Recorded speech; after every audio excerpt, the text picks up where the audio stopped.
If you can play this piano, I'll adopt you. Millionaire mocks a black boy, but then the ballroom shimmered under chandeliers, every crystal catching the light as if it had been polished just for tonight. Dozens of wealthy guests stood gathered around the grand piano, their silk gowns and fitted tuxedos glowing in the golden light. But at the center of it all stood someone who did not belong. A 10-year-old black boy, thin and small, in a faded gray shirt tucked under a filthy apron. His trousers hung loose, patched at the knees, and his yellow cleaning gloves were still on his hands. His face, damp with sweat, looked more anxious than defiant.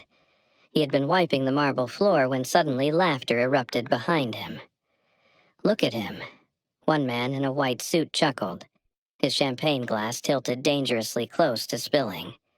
"The helps boy, wandering where he shouldn't be."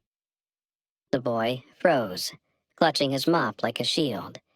He had been taught by his mother to stay invisible, to do the work and keep his head down. But invisibility wasn't possible now. A tall blonde woman in a royal blue dress, the kind that demanded attention, stepped forward.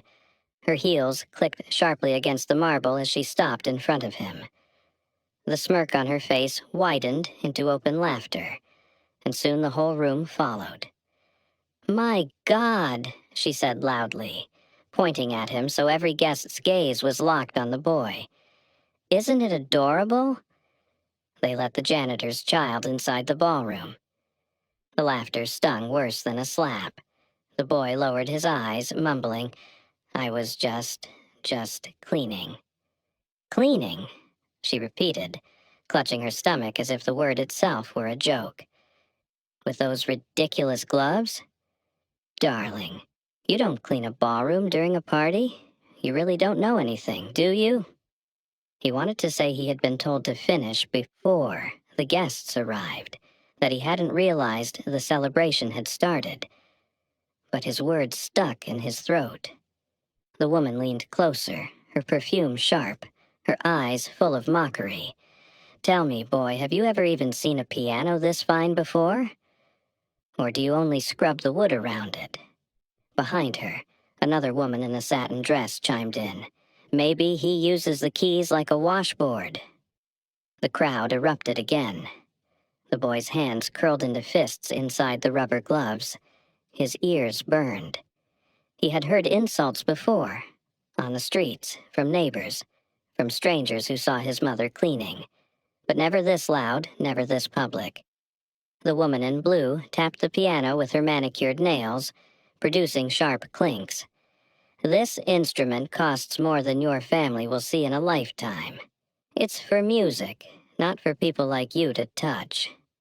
He stared at the polished wood, his chest tightening. Once, years ago, he had touched ivory keys like these, back when his mother still taught lessons in a small rented studio. Before debt, before eviction, before she became the maid. But none of these people knew that. To them, he was nothing but dirt. The woman tilted her head, watching him shrink.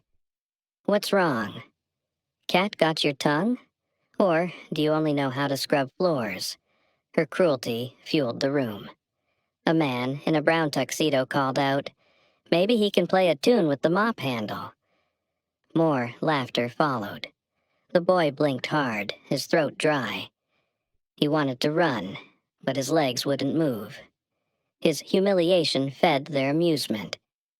Then the woman, enjoying the spectacle, straightened her back and raised her voice so even those at the far wall could hear. She pointed at him again, her laugh bubbling like champagne. "Tell you what," she said, her smile cruel. "Let's make this fun. If you can play this piano, actually play it, I'll adopt you myself." The room gasped, then burst into louder laughter than before. Some clapped as if she had delivered the joke of the night. Others whispered mockingly, pretending to debate whether he'd be lucky to get such an offer. The boy's heart pounded. Adoption. As if he didn't have a mother who worked herself to exhaustion just to keep him fed. as if he were some stray animal they could bet on. His chest ached with anger, but the laughter drowned him out.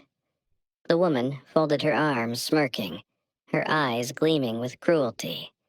"Well, what's it gonna be, little cleaner? Show us. Or admit you're only good for scrubbing our floors." The boy's eyes flickered between her mocking smile and the gleaming keys of the piano. His hands trembled. Everyone waited for his shame. And in that moment, silence seemed heavier than sound. "Well," she pressed, "play. Or admit what you are." The boy swallowed hard. His gloved hands trembled. Slowly, he tugged them off, stuffing the yellow rubber into his apron pocket.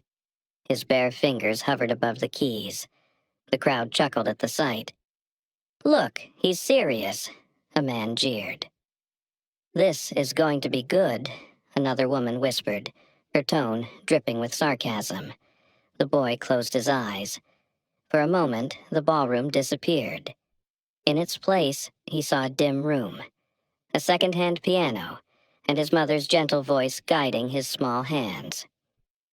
"Don't just press the keys, son. Feel them. Let them speak for you." His fingers pressed down, hesitant at first. A single note floated out, fragile and small. The guests chuckled. But then his hands moved again and again. The laughter began to fade as a melody formed, soft, deliberate, aching with emotion. The boy's back straightened. He played not for them, not for her mockery, but for his mother, for the hours she had sacrificed to teach him before life stripped everything away. The room, moments ago thick with laughter, fell silent. The notes rose, filling the chandelier-lit hall with unexpected beauty. The woman in blue lowered her hand, her smirk faltering. She hadn't expected this. None of them had. By the time his small hands landed on the final chord, no one was laughing. The silence was heavy, reverent. And then, from the back of the room, a voice broke through. "Samuel!" The boy jerked his head up. His mother stood in the doorway, her maid's uniform slightly wrinkled, her eyes wide with fear. She hurried forward, pushing past stunned guests until she reached him. She placed her hands on his shoulders, trembling. "I told you to stay in the service quarters," she whispered urgently, glancing around at the silent, watchful crowd. Then her gaze darted to the woman in the blue dress. She lowered her head quickly. "I'm so sorry, madam. Forgive him. Forgive me. There's no one at home to watch him tonight. I had no choice but to bring him. He insisted he could help clean, but I should have stopped him. Please, forgive us." The boy's chest tightened at her words. She wasn't defending him. She was begging for mercy, for both of them. The woman in blue tilted her head, still reeling from the unexpected performance. She tried to find her voice, but before she could, one of the men in white murmured, "That wasn't luck. That was skill." Another guest added softly, "He played better than any hired entertainer I've heard here." Murmurs spread. The boy stood silently, gripping his mother's hand, his heart pounding. The blonde woman forced a laugh, though it sounded thinner now. "Well, maybe the boy has some hidden talent. But don't forget," I said, "if he could play, I'd adopt him. And I don't take back my words." Gasps rippled through the room. The boy's mother paled, her lips parting in horror. "No, please," she said, her voice breaking. "He has a mother already." "He is my son. I only brought him because I couldn't leave him alone. I work here to provide for him. He belongs with me." The guests shifted uneasily. The arrogance that had fueled their laughter minutes earlier now felt cruel, shameful. One older man in a gray suit spoke up. "Enough, Clara. This isn't entertainment anymore. You mocked a child, and he proved you wrong. That should be the end of it." Clara, the woman in blue, stiffened. her cheeks burning. She had wanted to humiliate a poor boy, not be corrected in front of her peers. Still, the weight of their stares forced her to step back, her smirk finally gone. The boy clung to his mother, who stroked his hair, whispering, "You did nothing wrong, Samuel." Nothing. For the first time all night he believed her. As the guests dispersed, murmuring among themselves, the boy and his mother slipped quietly toward the servant's door. His small fingers still tingled from the keys. He had faced their cruelty, their laughter, and their scorn, and turned it into silence. He wasn't just the maid's son anymore. He was Samuel, a boy who had made the room listen. And for his mother, that was more than enough.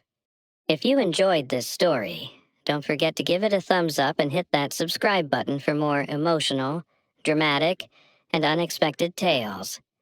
And let us know in the comments, where in the world are you watching from? We love hearing from all of you. Until next time, stay kind, stay curious, and keep watching.